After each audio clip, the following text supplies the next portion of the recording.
नमस्कार, मेरा नाम आलोक है। आप लाइव स्ट्रीम देख रहे हैं। बिहार में मंत्रिमंडल विस्तार हो चुका है, मंत्रियों को उनका विभाग भी दिया जा चुका है, कई फेरबदल हुए हैं। लेकिन अब सवाल ये, क्या सच में बिहार में बीजेपी की अब चल रही है? बीजेपी बड़ा भाई, जेडीयू छोटे भाई की भूमिका में? ये सवाल हो रहे हैं। हमारे साथ कई मेहमान हैं।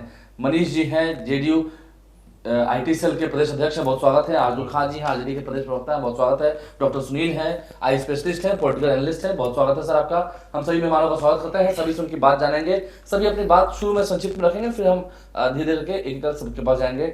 सबसे पहले आजू खान जी, जो मंत्रिमंडल विस्तार हुआ, बीजेपी की ओर से 7 मंत्री बनाए गए। दिलीप जायसवाल ने इस्तीफा दिया, उसके बाद 7 मंत्री बनाए गए, क्योंकि वो प्रदेश अध्यक्ष भी हैं। उनकी पार्टी में एक नियम है, 1 पार्टी 1 पर्सन 1 पोस्ट।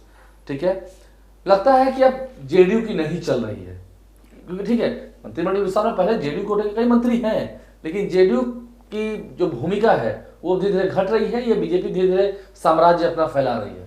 देखिए, परसेप्शन सबसे बड़ा चीज आपने कहा कि 2 पोस्ट पे नहीं रह सकती भारतीय जनता पार्टी। सवाल टाइमिंग पे है कि इनकी टाइमिंग क्यों 6 महीने पहले थी तब ये दोनों चीजें हुई। टाइमिंग ये कि क्या उनको इससे पहले नहीं समझ में आया कि हमारे पास दो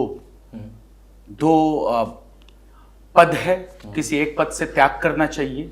इस टाइमिंग पे सवाल है, और सवाल इस टाइमिंग पे इसलिए है कि आप बीजेपी कोटे के जो मंत्रिमंडल का जो विस्तार हुआ है, मुझसे समझा जाए, मैं विपक्ष के नाते कहूंगा कि जनता दल यूनाइटेड के ताबूत की आखिरी कील ठोक दी गई है।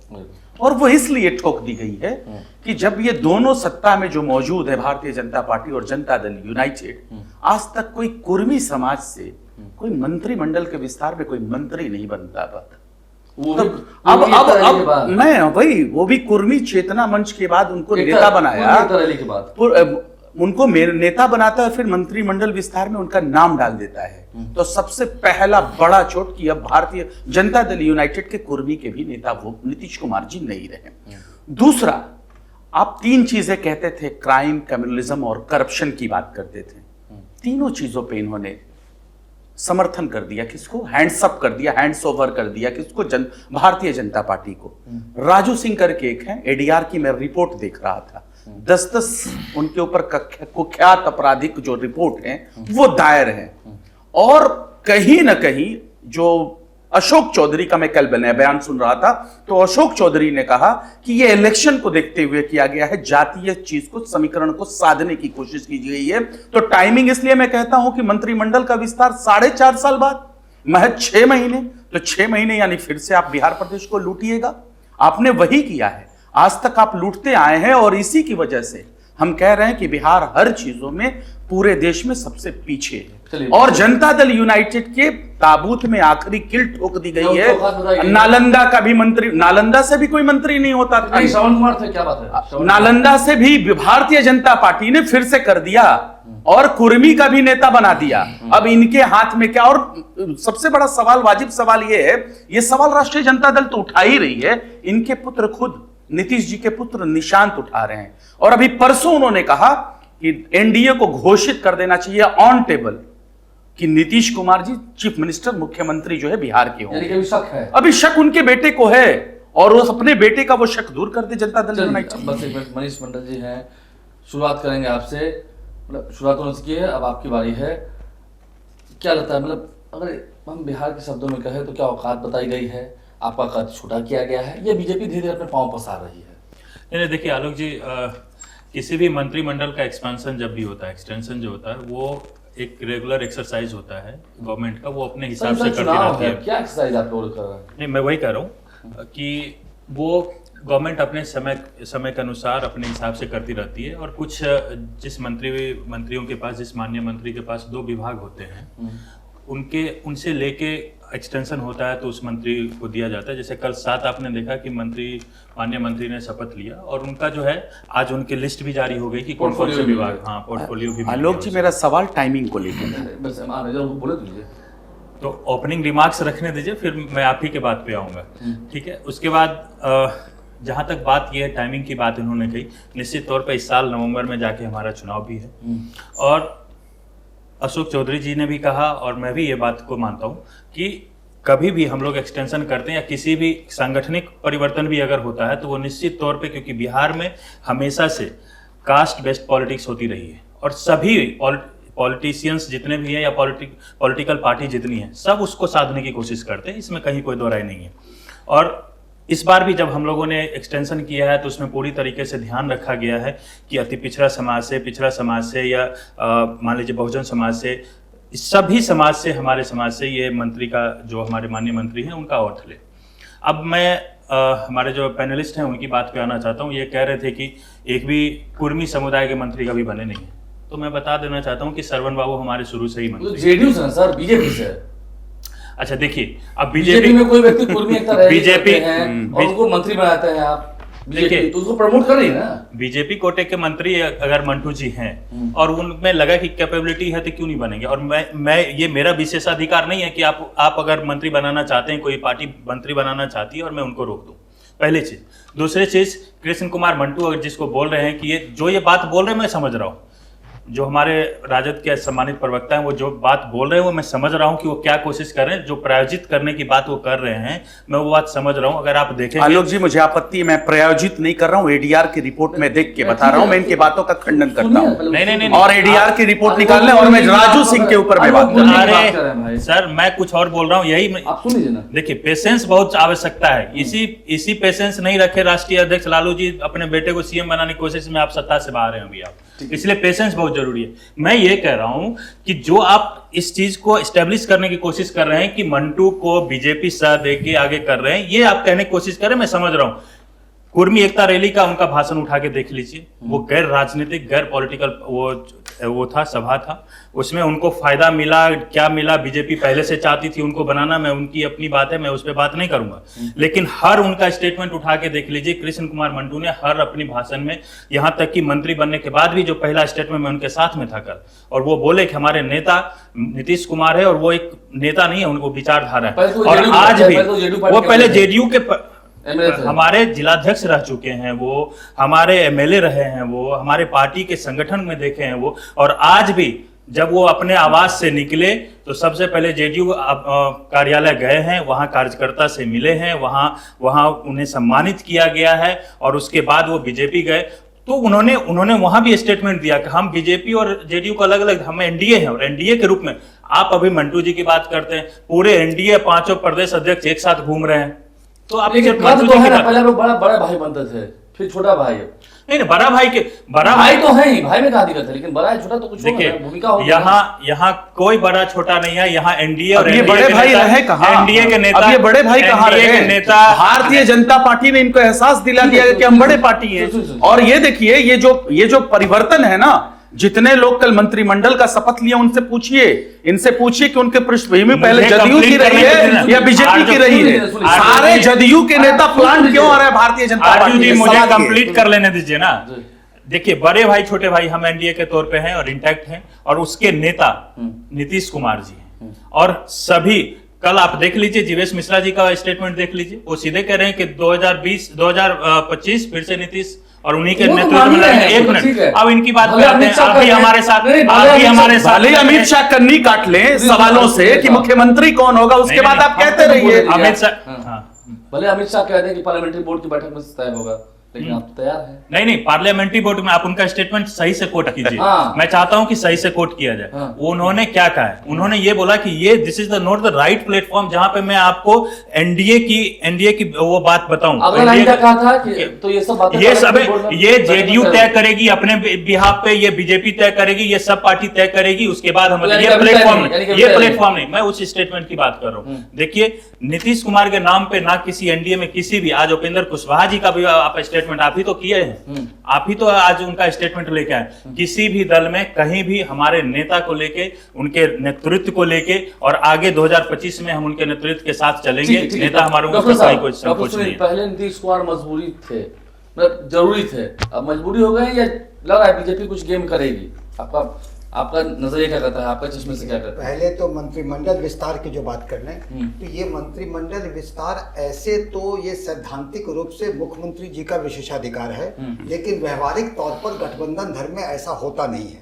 ये मंत्रिमंडल विस्तार मेरी समझ से एनडीए के लिए गैर जरूरी था, और जो इन्होंने सारे भर दिए उसमें कुछ चीजों में बाकी बीजेपी का बिग बॉस, बिग ब्रदर वाली जो भूमिका है, ये इलेक्शन के पहले एनडीए के सेहत के लिए उचित नहीं है। अगर अकोमोडेटिव होना चाहिए, अकोमोडेटिव का मतलब चिराग जी के पार्टी को रिप्रेजेंटेशन मंत्रिमंडल में नहीं था, अकोमोडेट करते हैं। उनमें कोई एमएलए भी नहीं है ना। एमएलए से क्या होता है, आप दे देते किसी को ना, 6 महीने के अंदर एमएलसी बनता है, बहुत सब लंबी प्रक्रिया है। आप अगर देखेंगे उपेंद्र कुशवाहा जी के पार्टी का रिप्रेजेंटेशन नहीं था, उपेंद्र कुशवाहा शायद खुद एमएलसी हैं, तो ये लेके करते, या 2-3 पद आप छोड़ देते, पूरा भर दे देते कैबिनेट, ताकि अगर आप मुकेश सहनी जी को अकोमोडेट करना होता, कल उनको आप प्रलोभन देते आने के लिए, तो वो आते तो उनके लिए स्कोप रहता, लोगों के बीच में मन में रहता, एक आशा रहती कि हम मंत्री बन सकते हैं, तो जो विक्षुब्ध पार्टी लोग होते हैं वो अकोमोडेट होते। सारा पद भर के बीजेपी का बिग बॉस की भूमिका करके हमें लगता है कि इलेक्शन के पहले ये कोई जात को साधने की कोशिश नहीं की गई है, ये ब्लंडर है। दूसरा बात,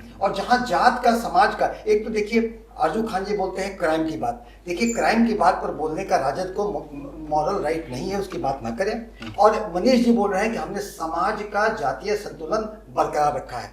देखिए 3.45 राजपूत का कास्ट सेंसस में जो सर्वे हुआ उसमें आया, और कितने हैं, 36 मिनिस्टर में 5 राजपूत हैं, और परसेंटेज देखिए क्या वो 3.45% है। इसलिए ये चीज कहना कि हमने जात को साधा, उसको साधा, नहीं पता, दोनों तो उसमें बिजनेसमैन है, आप क्या साधते हैं क्या नहीं साधते हैं। लेकिन आपने जो मंत्रिमंडल विस्तार किया है, भाजपा ने बिग बॉस, बिग ब्रदर करने की जो कोशिश की है, ये बीजेपी सफल हुई है। बीजेपी सफल नहीं हुई, बीजेपी को लॉन्ग रन में इससे घाटा होगा, पूरे एनडीए को घाटा होगा।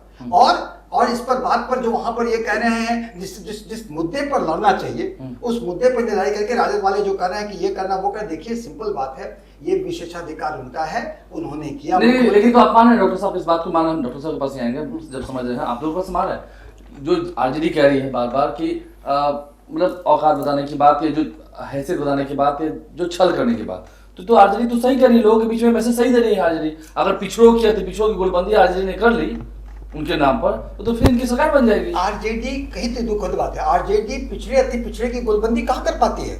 आरजेडी केवल एक, इनका चोट रहता है एक जाति विशेष की गोलबंदी पर, और इनका रहता है, जैसे कि आप देखेंगे आरजेडी को जो अन्य लोगों का जो आता है वोट, तो आरजेडी को माले से फायदा होता है, मुकेश सहनी जी से फायदा होने का उम्मीद है। आरजेडी का अपना जो वोट बैंक है वो केवल एक जाति विशेष की पार्टी बनकर रह गई है, और परिवारवाद का पर है। और अभी भी आप देखेंगे आरजेडी तो वैसे कह रहे हैं कि ये जेडीयू के लिए आखिरी कील है, वो जेडीयू को भड़काने में लगे हैं कि भाजपा ने आपके साथ नाजायज किया ताकि जेडीयू वहां से भाग के इनके पास आ जाए। अभी भी देखिए यही है, जेडीयू आ जाए और नहीं, डॉक्टर सुनील साहब को शायद सही से नहीं ये है, उन्होंने इसका आकलन नहीं किया है। हमारे leader of opposition Tejashwi Prasad Yadav, news 24 के किसी पत्रकार ने पूछा था, तो उन्होंने कहा कि हमको टायर्ड मुख्यमंत्री नहीं चाहिए, क्या चाहते हैं नहीं, सुन लीजिए, तो ये भी उन्होंने कहा कि हम अपने पिताजी को समझाते रहते हैं। और दूसरी बात, देखिए हम हमेशा से A to Z की बात कर रहे हैं, ठीक है,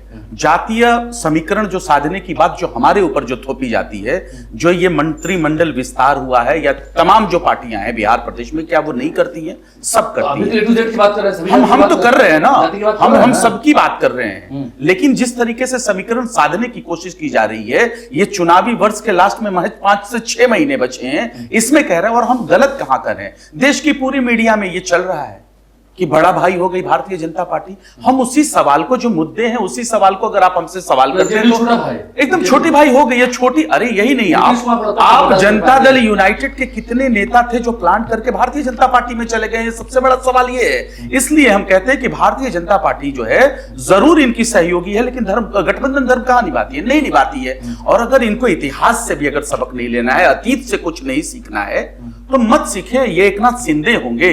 और एक चीज मैं बता दूं, इनके बेटे का जवाब अभी तक मुझे नहीं मिला।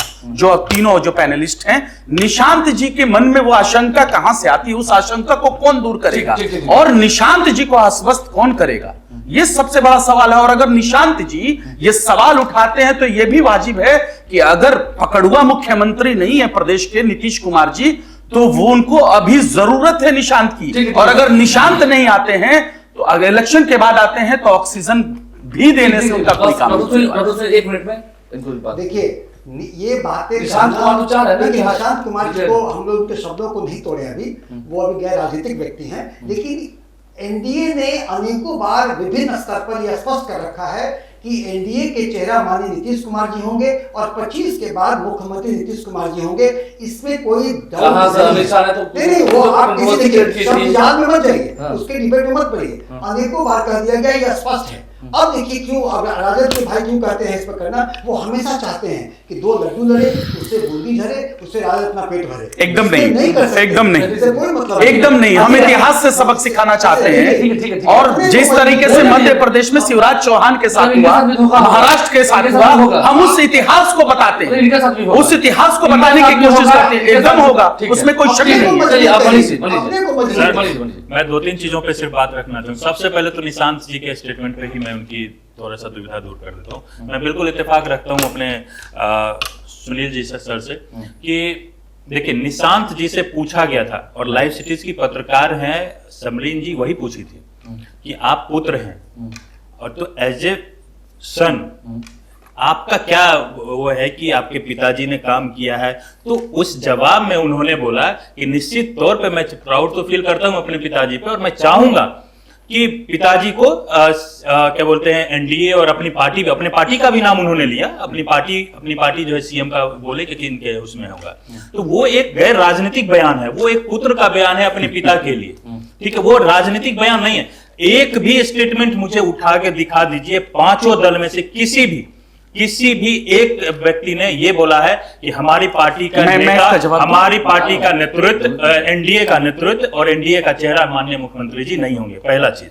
दूसरा चीज, अब मैं सुनील सर के एक बात पे आना चाहूंगा। एकोमोडेट ये कहने के लिए बोल रहे थे कि चिराग पासवान जी की पार्टी हो, आरएलएम की पार्टी हो, तो एनडीए एक बहुत बड़ा एक दल है जो एनडीए का गठबंधन है, वो बहुत बड़ा है। मैं उस पर भी आ रहा हूँ जी, आ रहा हूँ, आपके सवाल पे भी आ रहा हूँ। मैं सिर्फ थोड़ा सा बात इसमें खत्म कर देता हूँ कि एकोमोडेट जब एनडीए का होता है तो कई स्तरों पे होता है। अभी देखा आपने कि दिल्ली का चुनाव हुआ, दिल्ली के चुनाव में भी एनडीए अपने स्तर से एकोमोडेट करती है। वहां पे जेडीयू को एक सीट मिला, एलजेपी को सीट मिला। तो आप उसको उस तरह से भी देख सकते हैं कि जब एनडीए अपना एकोमोडेट करती है तो वो बहुत ऊपर लेवल पे करती है। फिर किसी अन्य राज्य में होगा तो वहां किसी पार्टी को एकोमोडेट किया जाएगा। अभी सीट शेयरिंग की बात आएगी, सात मंत्री उनके गए तो हो सकता है कि सीट शेयरिंग में किन्हीं को कुछ उसमें, तो एनडीए अपने स्तर पे वो करेगी पहले। अब मैं आता हूं आपकी बात पे बड़े और छोटी। देखिए आलोक जी, जब लक्ष्य बड़ा होता है, जब लक्ष्य ईमानदार होता है और सिर्फ प्रदेश कैसे आगे बढ़े, प्रदेश कैसे विकसित हो, हमारे यहाँ के लोग कैसे खुशहाल हो, जब वो लक्ष्य होता है तो बड़े छोटे में हम लोग जाते नहीं है। नीतीश कुमार शंकर भगवान हो गए, 20 भी पी लेंगे। नीतीश कुमार इस देश के और इस बिहार के वो यशस्वी मुख्यमंत्री हैं जो हर एक घंटा अपना सिर्फ इसमें बिताते हैं कि बिहार और बिहार के लोग, बिहारवासी कैसे खुश रहे और खुशहाल रहे। और प्रगति यात्रा मैं आपको बताता हूँ, प्रगति यात्रा 20 कहाँ हम लोग पी रहे हैं, हम लोग 20 कहाँ पी रहे हैं। अभी आपका सीट शेयरिंग नहीं हुआ। बीजेपी की मंत्री की संख्या कितनी है, आपकी कितनी है?